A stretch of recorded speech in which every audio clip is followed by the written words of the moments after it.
حدثنا محمد بن يحيى بن فارس قال حدثنا عفان بن مسلم قال حدثنا عبد الواحد بن زياد حدثنا عاصم الأحول عن أبي كبشة قال سمعت أبا موسى يقول قال رسول الله صلى الله عليه وسلم إن بين أيديكم فتنا كقطع الليل المظلم يصبح الرجل فيها مؤمنا ويمسي كافرا ويمسي مؤمنا ويصبح كافرا القائم فيها خير من القائم والقائم فيها خير من الماشي والماشي فيها خير من الساعي قالوا فما تأمرنا قال كونوا أحلاس بيوتكم.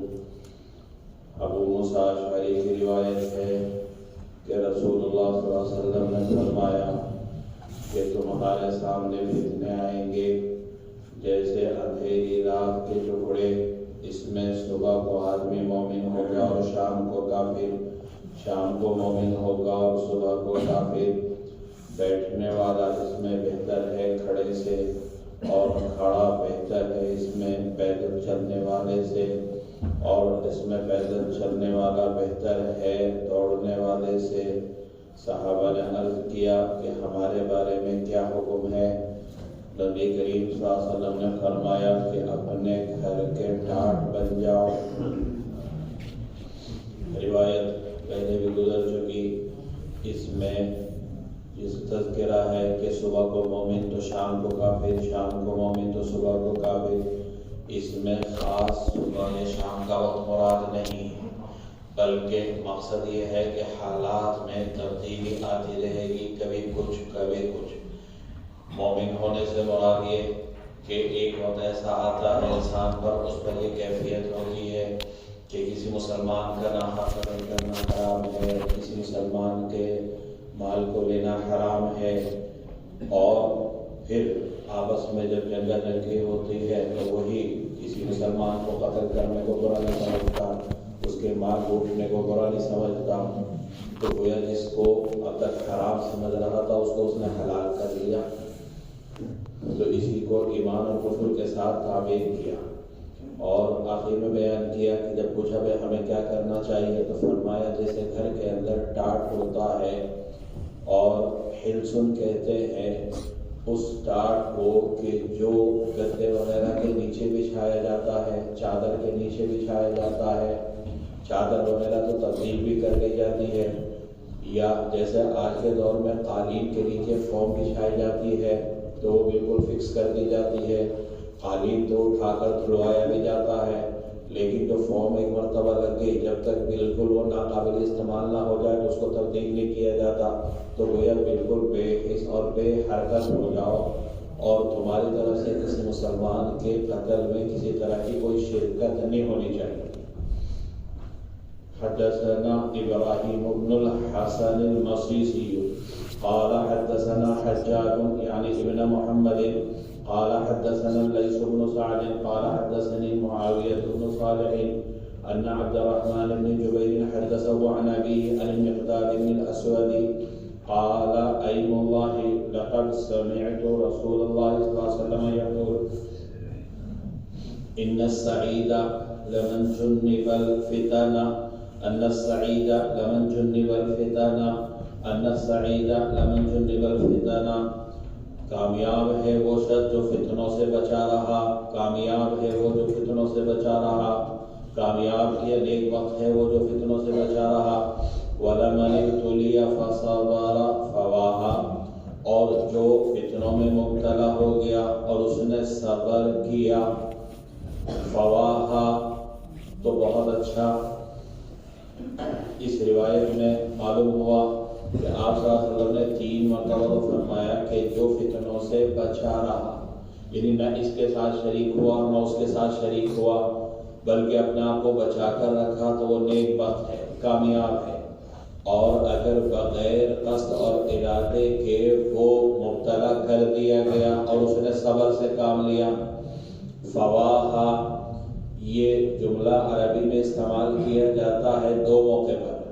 ایک تو استعمال کیا جاتا ہے افسوس کے لیے کہ ایسا شخص کہ جو فتنے میں مبتلا کر دیا گیا اور اس نے صبر کیا پھر بھی مارا گیا تو اس پر افسوس ہے.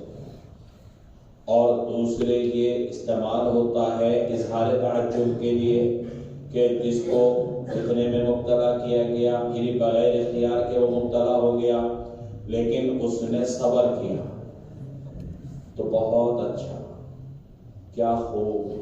تو دونوں ترجمے اس کے ہو سکتے ہیں. باب فی کف اللسان.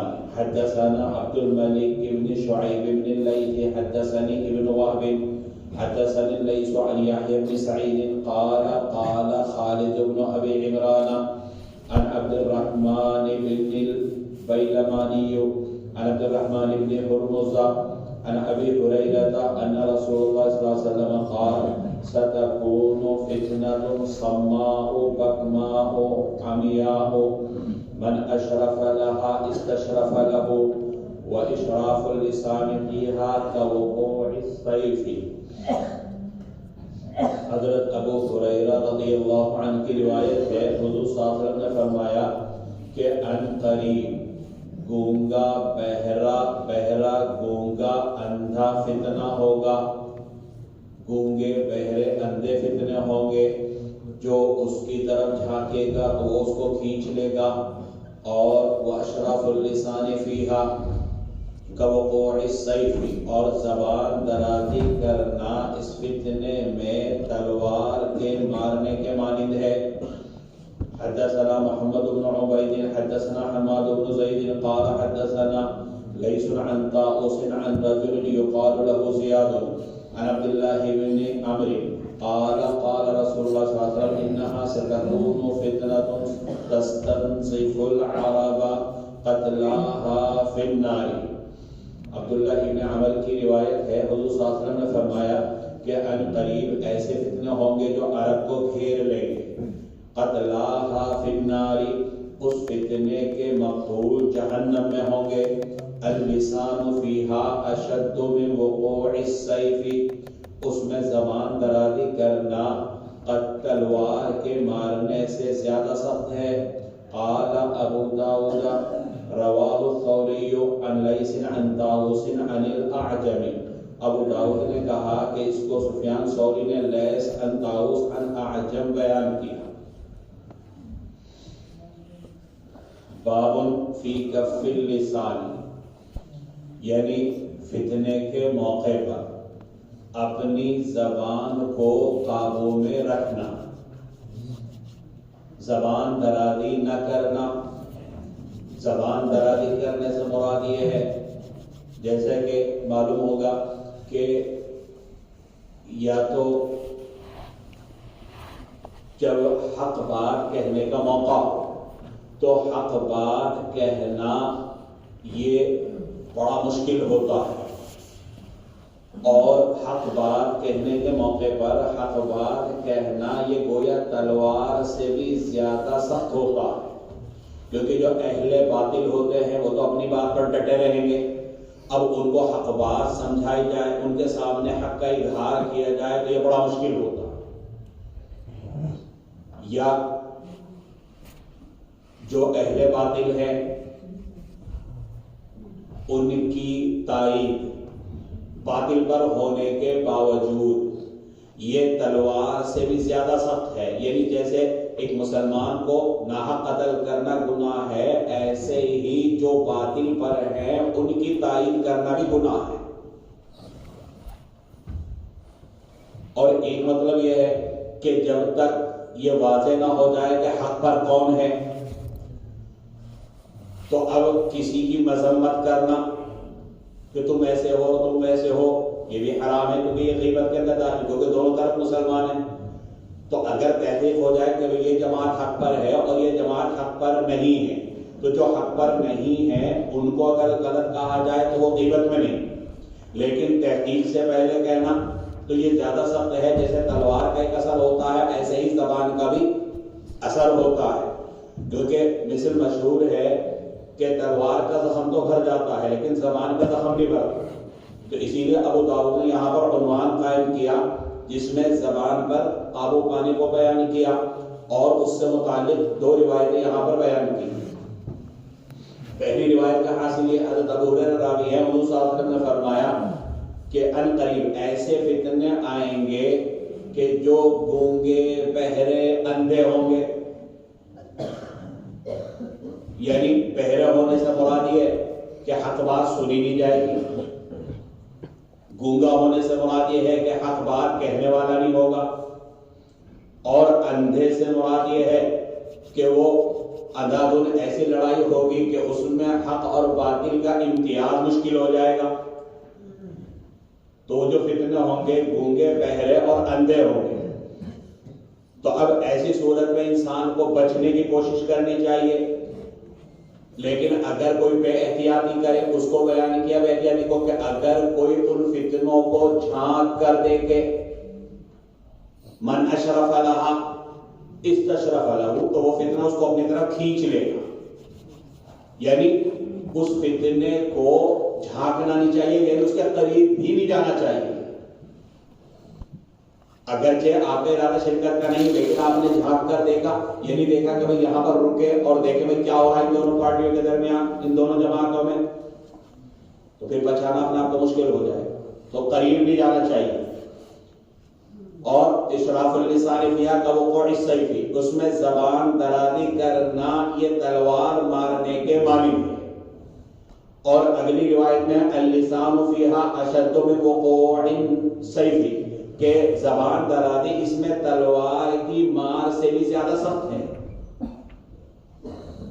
اور اس کی وجہ بیان کر دی کہ یہاں پر اللسان سے مراد ہے کلمہ۔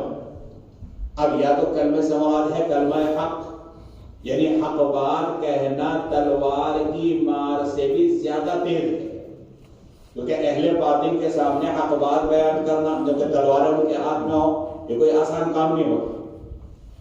یا پھر کلمے سے مراد کلمہ باطل ہے، یعنی ایک جماعت ہمیں معلوم ہے اور یقین ہے کہ یہ باطل پر ہے، پھر بھی اس کا ساتھ دیا جائے، اس کی حمایت کی جائے زبان سے، تو یہ تلوار سے بھی زیادہ تیز ہے۔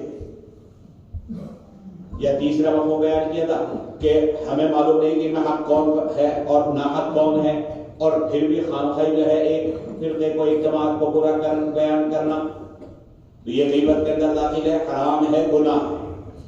تو اسی وجہ سے حضور صلی اللہ علیہ وسلم نے اس سے بچنے کی تاکید فرمائی۔ دوسری روایت کے اندر یہ ہے کہ ستکون فتنۃ تستنزف العرب، ان قریب ایسے فتنے آئیں گے جو عرب کو گھیر لیں گے، قتلاہا فی النار، اور اس فتنے میں جو مارے جائیں گے وہ جہنم کے اندر۔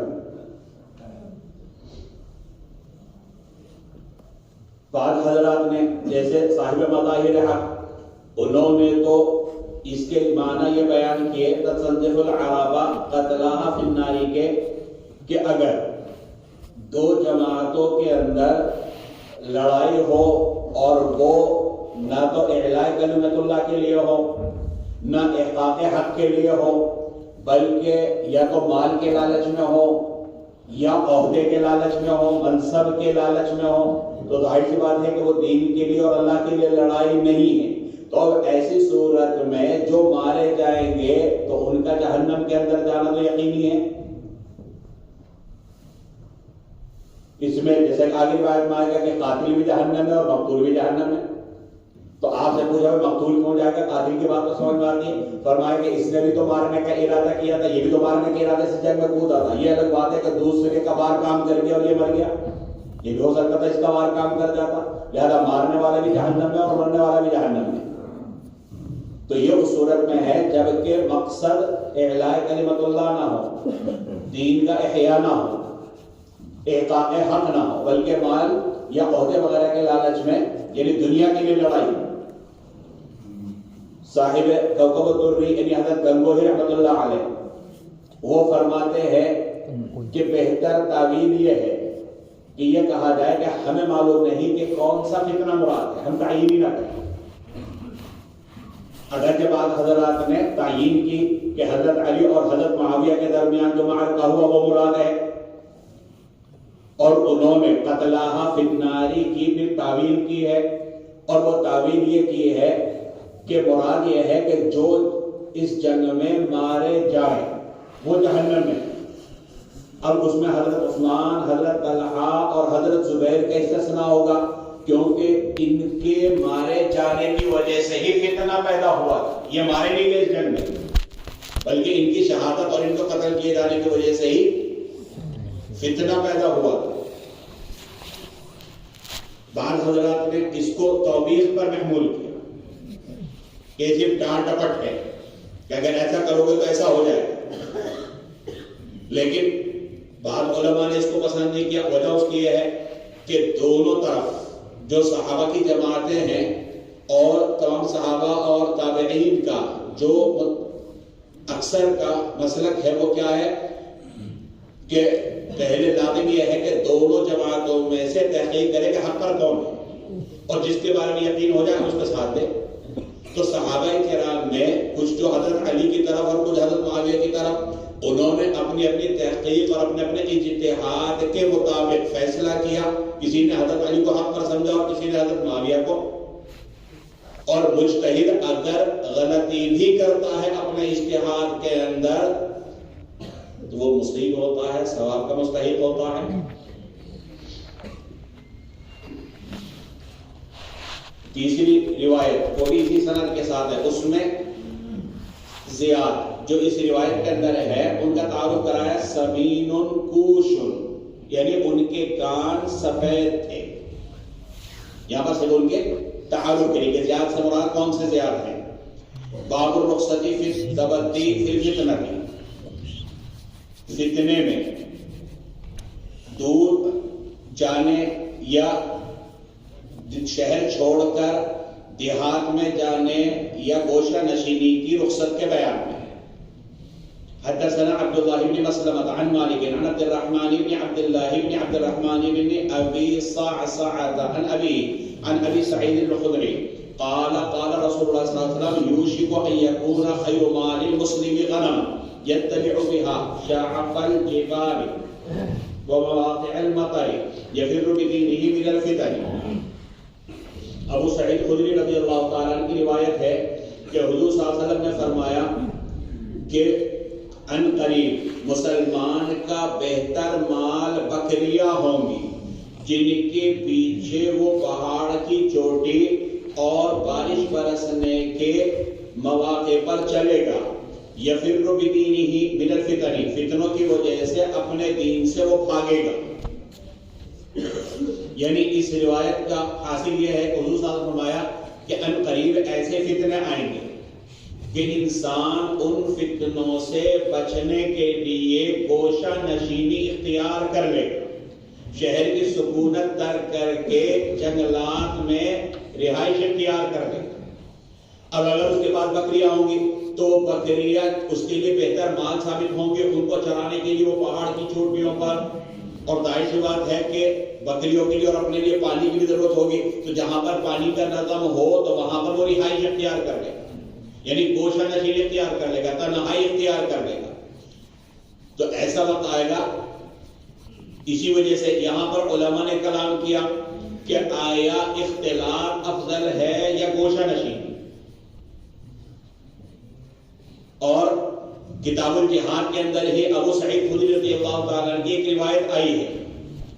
اس روایت کا حاصل یہ ہے کہ حضور صلی اللہ علیہ وسلم سے سوال کیا گیا کہ کون بہتر ہے، تو آپ نے فرمایا کہ وہ جو اللہ کی راہ میں اپنی جان اور مال کی قربانی دے،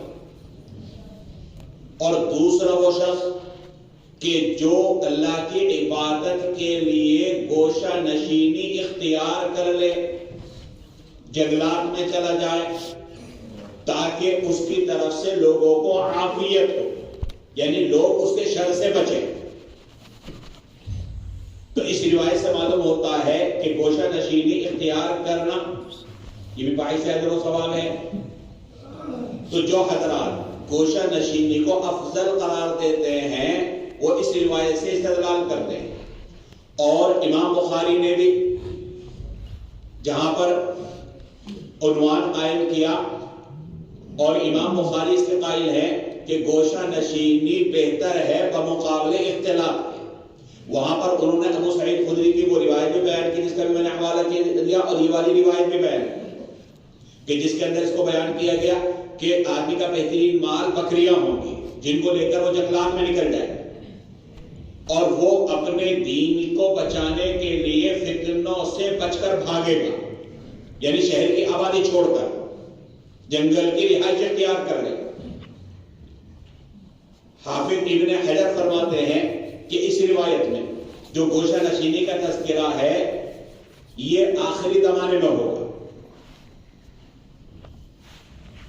یہ جو ہوگا آخری زمانے میں ہوگا جب فتنے جو ہے پیدر پہ آئیں گے۔ اور علامہ قسطلانی نے بیان کیا کہ آخری زمانے میں کیوں ہوگا کہ حضور کے زمانے میں تو جہاد کا حکم تھا۔ حافظ ابن حجر کہتے ہیں یہ ان لوگوں کے لیے ہے کہ جو جہاد پر قدرت نہ رکھتے ہو، جو جہاد پر قدرت نہ رکھتے ہو تو ان لوگوں کے لیے کہ ٹھیک ہے گوشہ نشینی اختیار کر لو بجائے فتنہ میں مبتلا ہونے کے، کیونکہ اپنے دین کو بچانا بھی ضروری ہے۔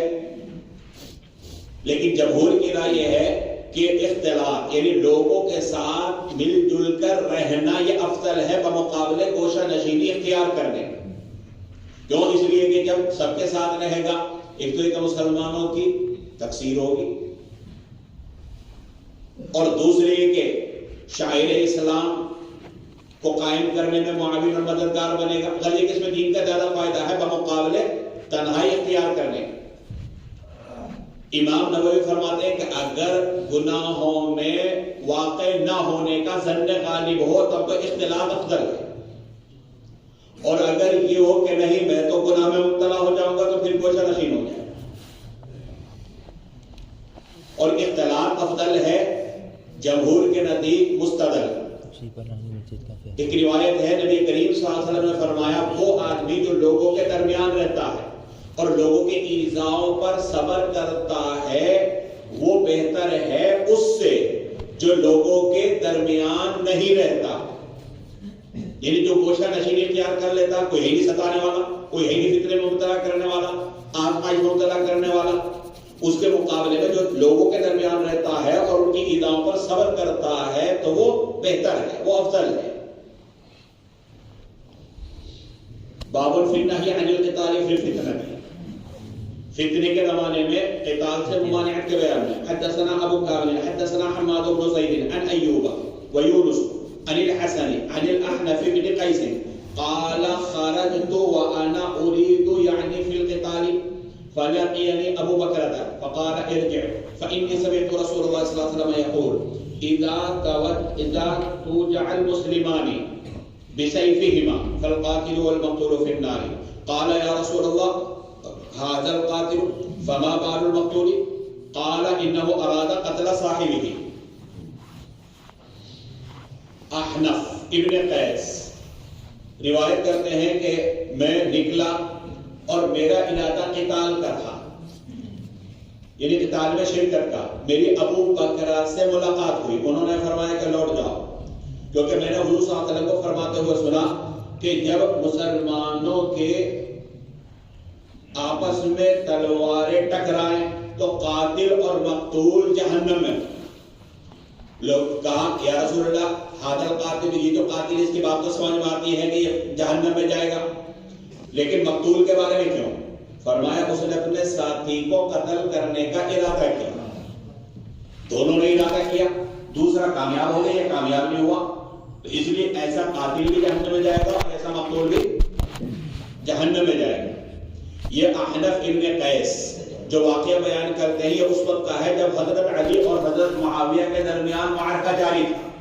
یہ حضرت علی کی حمایت میں حضرت معاویہ کے خلاف لڑنے کے لیے انہوں نے ارادہ کیا تھا، اور اس کا تذکرہ ابو بکر سے کیا، اور ابو بکر وہ ہیں جن کے بارے میں ماقبل میں گزرا کہ ان کا مسئلہ یہ تھا کہ جب مسلمانوں کی دو جماعتوں میں ٹکراؤ ہو تو کسی کا بھی ساتھ نہ،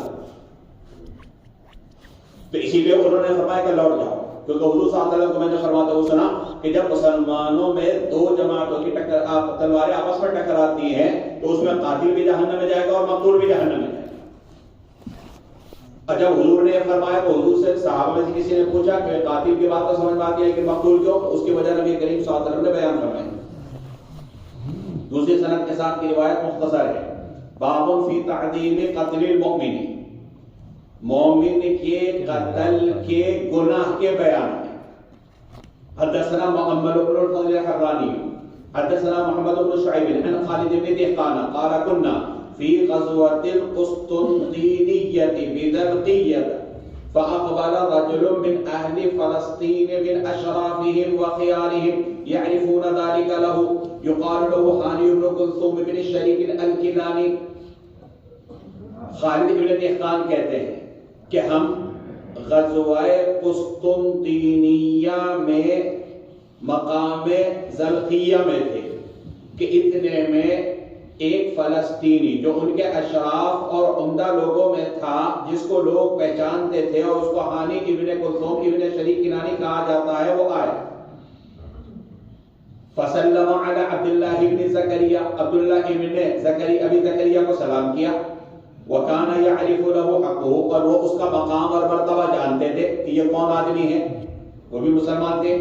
قَالَ لَنَا خَالِدٌ فَحَدَّثَنَا عبد اللہ ابن ابی زکریہ.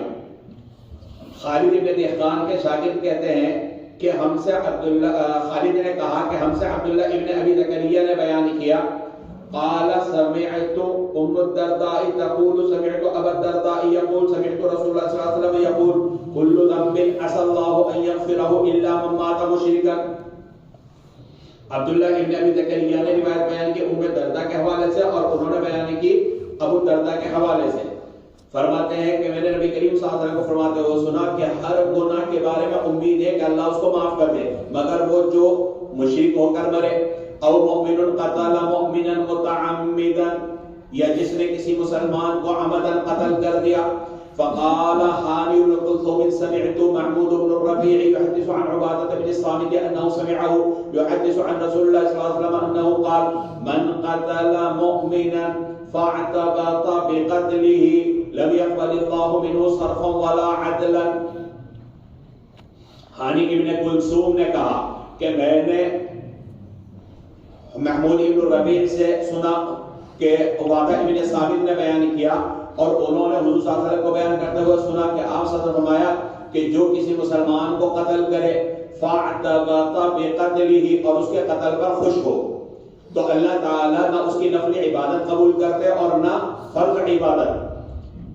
قال لنا خالد ثم حدثنا ابن ابي زكريا عن ام الدرداء عن ابي الدرداء عن رسول الله صلى الله عليه وسلم انه قال لا يزال المؤمن معنقا صالحا ما لم يصب دما حراما.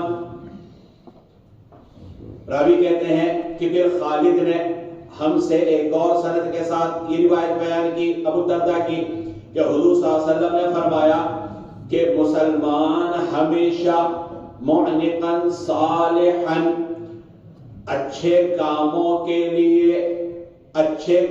لیے سبقت کرنے والا رہے گا یا اچھے کاموں پر باقی رہے گا جب تک کہ دم حرام یعنی کسی کا خون نہ کرے. فَإِذَا أَصَابَ دَمًا حَرَامًا اور جب وہ کسی کا خون کر دے بَلَّعَ وَحَدَّثَ تو وہ سست ہو جاتا ہے وحدث هاني بن كلثوم عن محمود بن الربيع عن عبادة بن الصامت عن رسول الله صلى الله عليه وسلم مثله سواء. اور ہانی بن کلثوم نے بھی عبادہ بن صامت کی اسی طرح کی روایت بیان کی. یہاں پر فی تعظیم قتل المؤمن یعنی فی تغلیظ قتل المؤمن، ایک مسلمان کے قتل کے گناہ کے بیان میں، یعنی اگر ایک مسلمان دوسرے مسلمان کو ناحق قتل کرتا ہے تو گناہ کبیرہ. وَمَن يَقْتُلْ مُؤْمِنًا مُتَعَمِّدًا فَجَزَاؤُهُ جَهَنَّمُ خَالِدًا فِيهَا وَغَضِبَ اللَّهُ عَلَيْهِ وَلَعَنَهُ وَأَعَدَّ لَهُ عَذَابًا عَظِيمًا. سخت وعید ہے اللہ تبارک و تعالی کی طرف سے. اسی لیے اللہ تبارک و تعالی نے قرآن کریم کے اندر اس کی سخت مذمت بھی فرمائی ہے اور اس کے لیے دائمی یعنی اپنے جرم کے مطابق جو سزا اس کے لیے وہاں طے ہوگی اتنی مدت جہنم میں رہنے کے بعد، پھر چونکہ کلمہ پڑھ رکھا ہے تو اسی لیے وہ جنت کے اندر جائے گا آخرکار، لیکن اپنی سزا بھگتنے کے بعد. یہاں پر خالد بن دہقان اپنا واقعہ بیان کرتے تھے کہ ہم غزوہ قسطنطینیہ میں مقام زلقیہ میں تھے. حضور صلی اللہ علیہ وسلم کے زمانے میں دو بڑی طاقتیں تھیں، کسرا اور قیصر.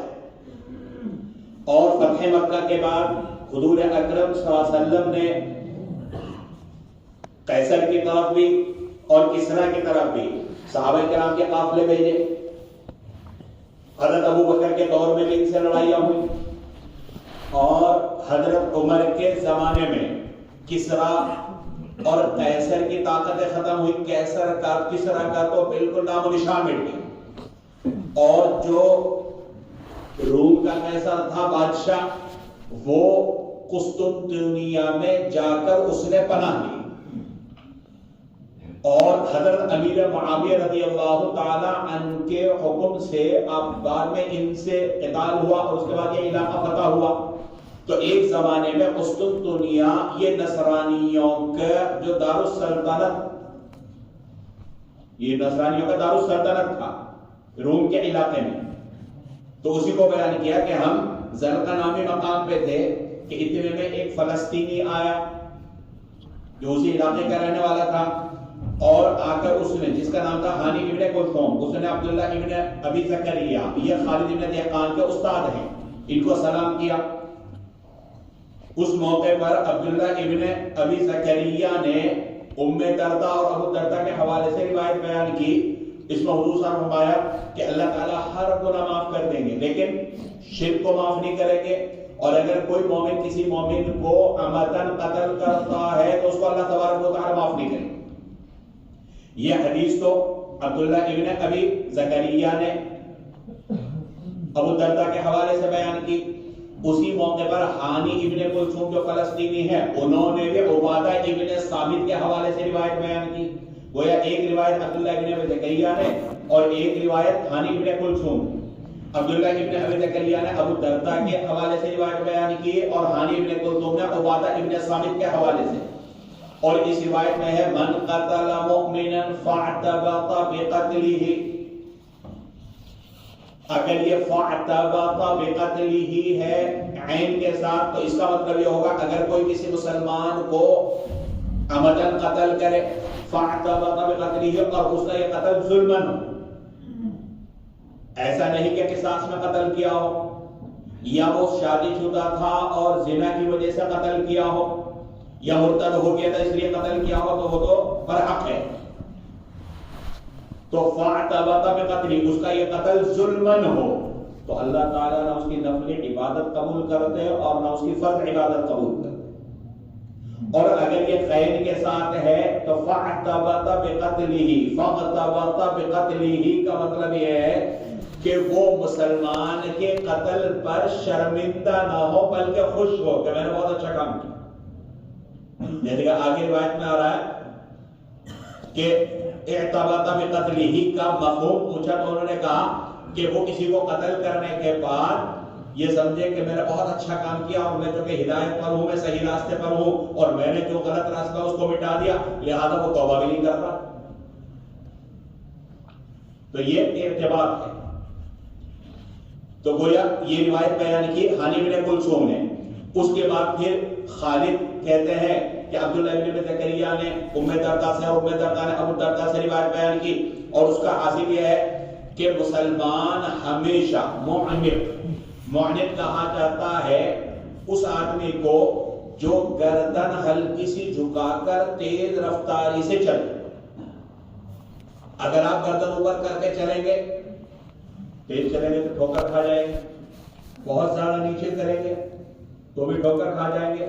تو ہلکی سی گردن جھکی ہو، اگر تیز چلنے والا ہوتا ہے تو دیکھا ہوگا کہ وہ ہلکی سی گردن جھکاتا ہے اور تیز رفتاری سے چلتا ہے تو وہ معنف کہلاتا ہے. تو مقصد یہ ہے کہ مسلمان ہمیشہ معنف رہتا ہے، یعنی معنف سے مراد یہ ہے کہ خیر اور اچھے کاموں کی طرف دوڑتا ہے، لیکن جب تک کسی مسلمان کا ناحق قتل نہ کرے. اور جب مسلمان کا ناحق قتل کر دیتا ہے واللہ سست پڑ جاتا ہے، سو جاتا ہے درگاہ میں. ترقی کا راستہ اعمال صالحہ کے اعتبار سے اس کا رک جاتا ہے، بند ہو جاتا ہے. یہ کہلاتا ہے بلہ. اب یہاں پر عبداللہ ابن ابی زکریا نے روایت بیان کی، اوپر بھی عبداللہ ابن زکریا روایت بیان کی ابو دردہ کے حوالے سے، تو علی بن کلثوم نے بھی روایت بیان کی تھی عبادہ ابن صامت کی۔ اب یہاں پر عبداللہ ابن زکریا نے ابو دردہ کے حوالے سے روایت بیان کی، تو اب ہانی بن کلثوم نے بھی روایت بیان کی، اور یہ روایت بھی عبداللہ ابن ابی زکریا نے جو روایت بیان کی اسی کے مطابق ہے۔ تو گویا دو روایتیں ہانی بن کلثوم نے عبادہ ابن صامت کے حوالے سے بیان کی، اور دو روایتیں عبداللہ ابن زکریا نے بیان کی۔